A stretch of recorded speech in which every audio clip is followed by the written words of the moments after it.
My name is Pratik Zadhav, and I'm currently studying in final year of my bachelor's in computer engineering at RMD Sinhgad School of Engineering, Pune. So I've recently got placed at EQ Technologic, and I've also got an internship from the same company.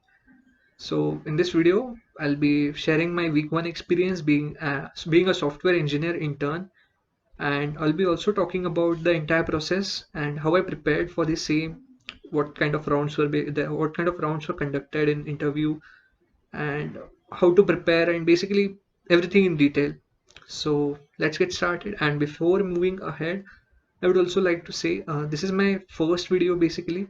So please ignore if there are any issues with background noise, lightning, or audio, anything. So I'll try to improve those things in the coming videos. So yeah, let's get started. Let's talk about day one. So the day one of my internship was on 16th of August. So on the very first day, we had an IT induction. So during that induction, we were basically given our official email IDs, and we were told to do some configurations on our laptops so that we can work from home. So yeah, that was all for the day one. So yeah. So now coming to day two. So on day two, we had two meetings scheduled. So the very first was some basic do's and don'ts that were required to know, and after that we had an HR induction. So in HR induction, we were basically given some forms, and we were instructed on how to fill those forms, and we were like explained everything in detail.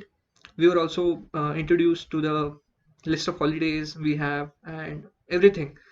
So that was great. We got to know much about the company, and EQ Technologic is a really great company to work with. So that was how day two went. Coming to day three, our training began on day three, and now we are being trained on different technologies. And yeah, so that's how my week one went. So the day three, day four, and day five, all of them uh, are being included in training. That's why I won't like talk much about day four and day five because they're the same things. So week one experience for me was really great because I'm learning something new. I'm getting to learn new technologies, learn new things, and uh, so there's basically a huge difference, I would say, between college and corporate world, and I'm really enjoying this difference because there's much to learn and it's amazing. So now we'll talk about the entire process. So I'll basically explain the process in detail when the company arrived on our campus and everything. So talking about entire process, so we received the forms on 22nd of May. So those forms asked for all the details, what kind of courses we have did, the CGPA marks and everything. And after that, on 12th of June, we received a list of candidates that were shortlisted for the aptitude test, or what we can say, the qualifier test, we can say. So then on 12th, we received a list. We received that list, and my name was there on that list. So so that was Saturday, and on Monday, that is 14th of June, in the morning we had an induction of company. So after that induction, we had the test scheduled, and the test was conducted on AMCAT platform. And the structure for test was we had 14 aptitude questions, and there were two coding questions. So for 14 aptitude questions, we had 1 minute for each question. That is 14 minutes for those 14 questions, and we had 1 hour for those two coding questions. So basically, the total time was around 74 minutes, we'll say. So if you ask the level of difficulty for aptitude question, it wasn't really much because I had earlier studied for aptitude, so uh, I didn't felt any difficulty as such. So there were basic questions, some on blood relations. So they were more focused on blood relations than the number sequence and the the diagrammatic questions. So what comes after this? Those kind of questions. So now I'll also share the links in the description for from where you can learn the other aptitude and everything. So that's how the 14 questions went, and after that we had two coding questions. So on the day I saw my name, that is Saturday. What I did is I went on Geeks for Geeks. I so this is the basic, the what we can say, the basic structure everyone should follow. So whenever a company visits your campus, so what you need to do is just visit on Geeks for Geeks, search for the company interview archives and go through it. So 90% of the time, I'll say the process remains the same. The questions aren't the same, but the process is same. So you'll at least get familiar with the process and those things. So you won't face much of difficulty. So I had read the archives for this company, and in that it was mentioned that the questions are basically more focused towards the pattern printing questions, coding questions. So one was pattern printing, and other was string. So during the weekend, that is Saturday and Sunday, the dates I would say 12th and 13th June. What I did is I went through all the pattern printing questions on Geeks for Geeks. So there were around 30 to 40 questions. So I did those. I practiced those all well, and that's it. I didn't practice any other questions. So on Monday, so now coming to the coding question, the first coding question was a pattern printing question. So the process was the same. The questions weren't the same, but process was same. And on the Geeks for Geeks, they had mentioned that in the first qualifier test, we can say we have pattern printing questions and questions based on string. So the other question was for me based on arrays. So even that question went well. So I was able for pattern printing question, I was able to clear all the test cases, and for the array, I was able to clear around I guess 90% of the test case. I can't really remember the exact number, but I missed around two hidden cases. Uh, on the same day in the evening, we received the list of shortlisted candidates, and there were around 51 candidates who got shortlisted for the interview process, and our interviews were lined up the very next day. So on 14th itself, I started to revise for OOP, and I revised entire OOP on 14th, and I did around two or three data structures, that is that is array, stack, and queue. So questions on those data structures.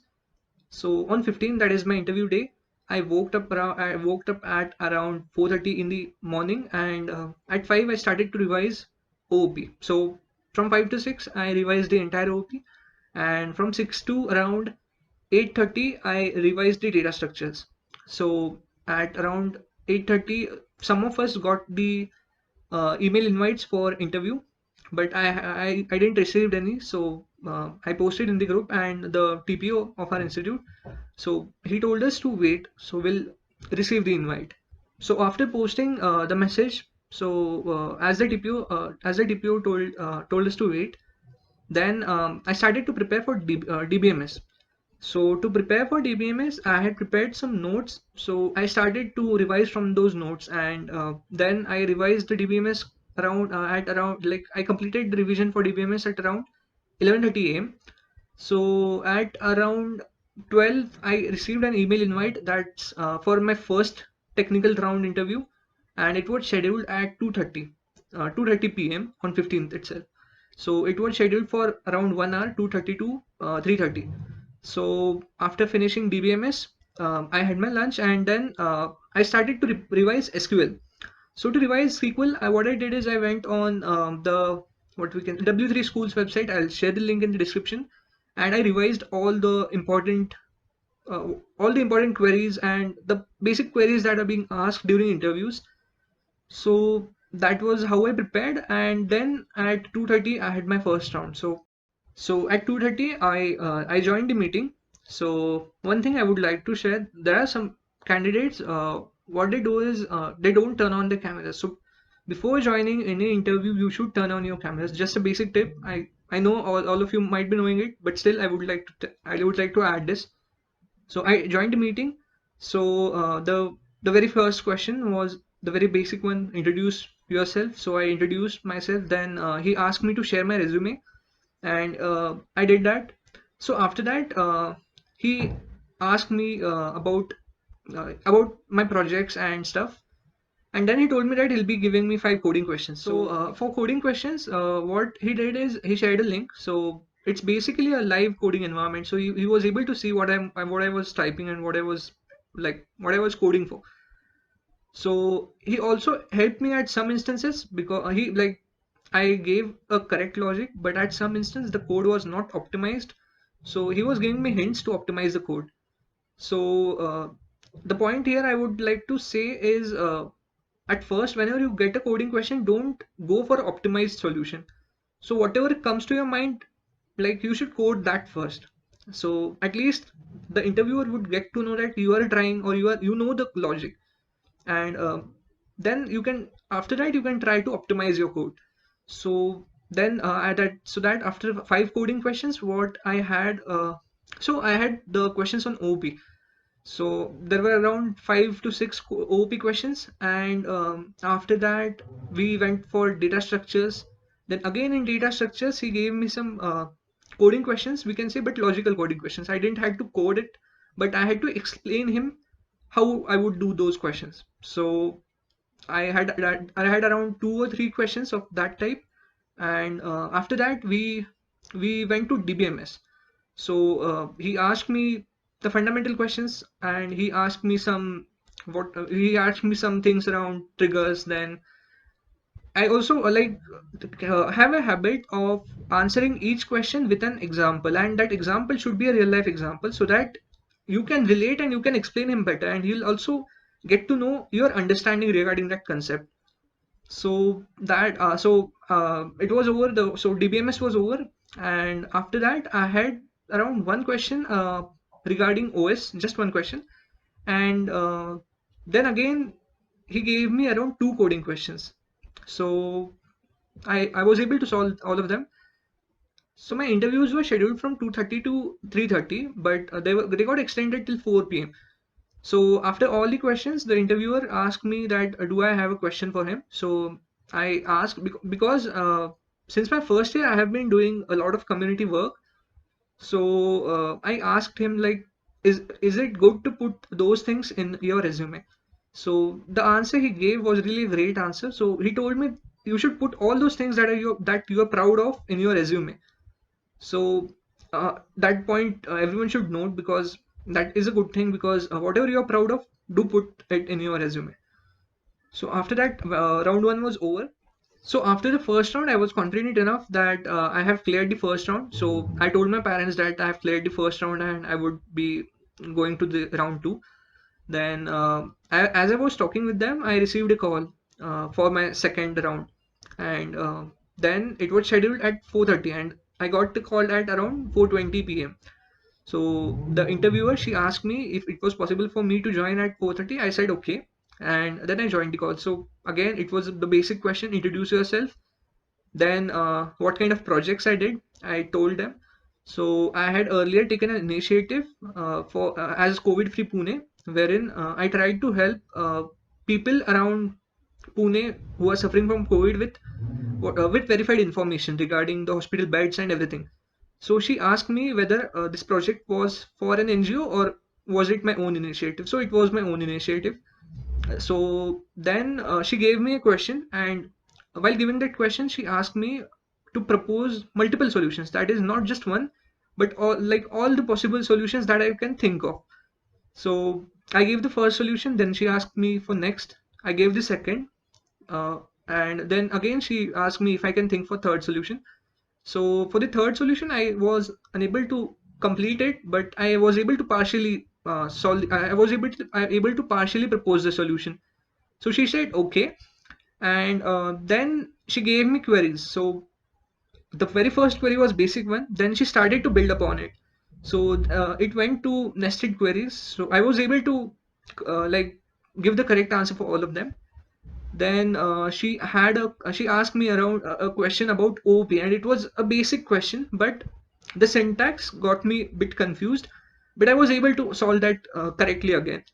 So that went well, and after that she asked me some DBMS questions, around 3 to 4 DBMS questions, and around 2 OS questions based on operating systems. So after that she asked me questions on database design. So she asked me if I had worked on database design. So I told honestly that I haven't worked much on it. So she said okay, and she didn't ask me any questions as such on database design.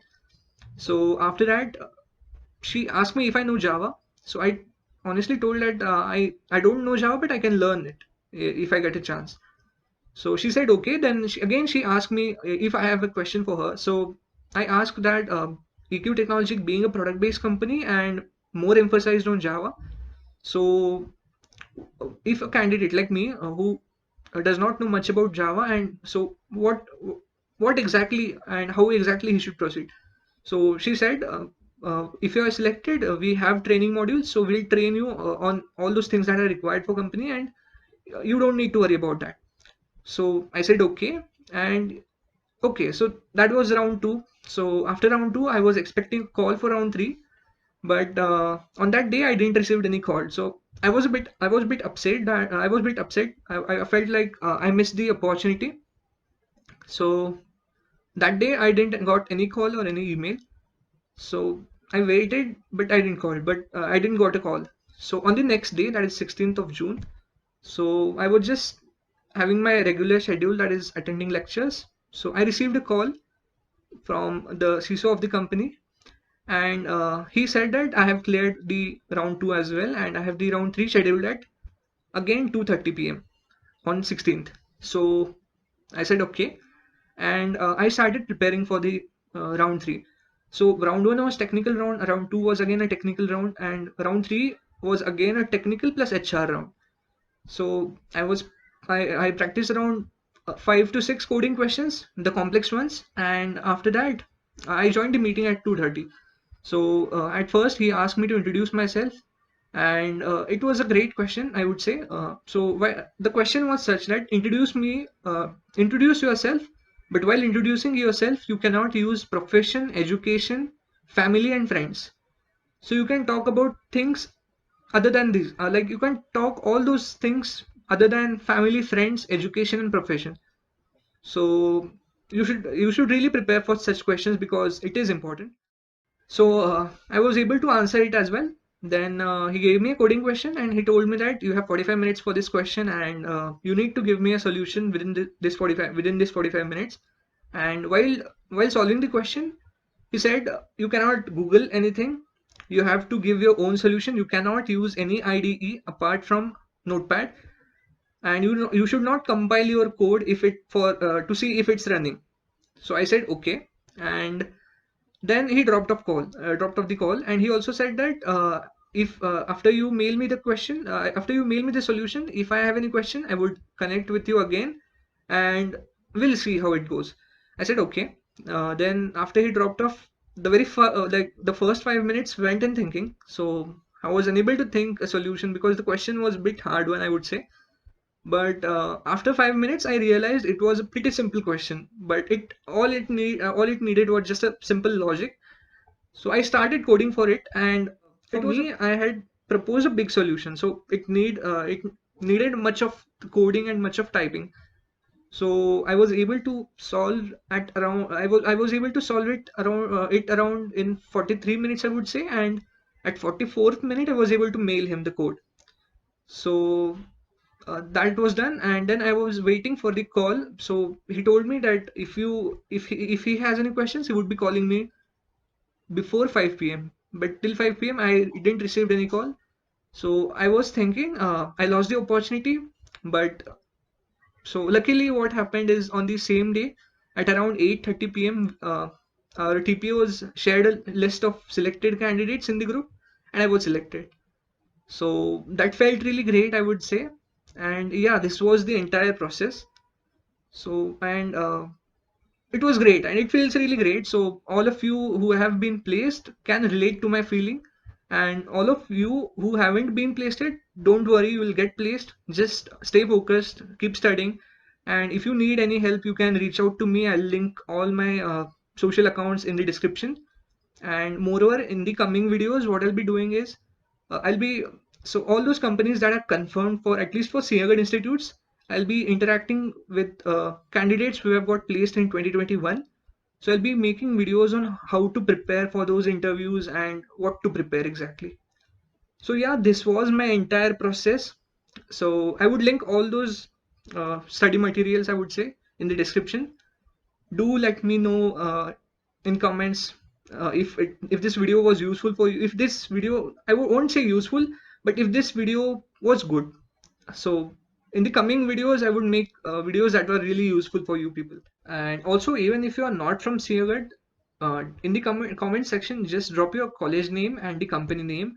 So I would get in touch with the previously placed candidates from your college at that company, or anyone who has been placed at that company in the last year, and I would make a video that would be useful for you.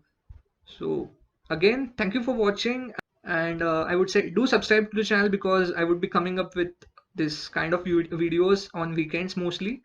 So yeah, thank you for watching.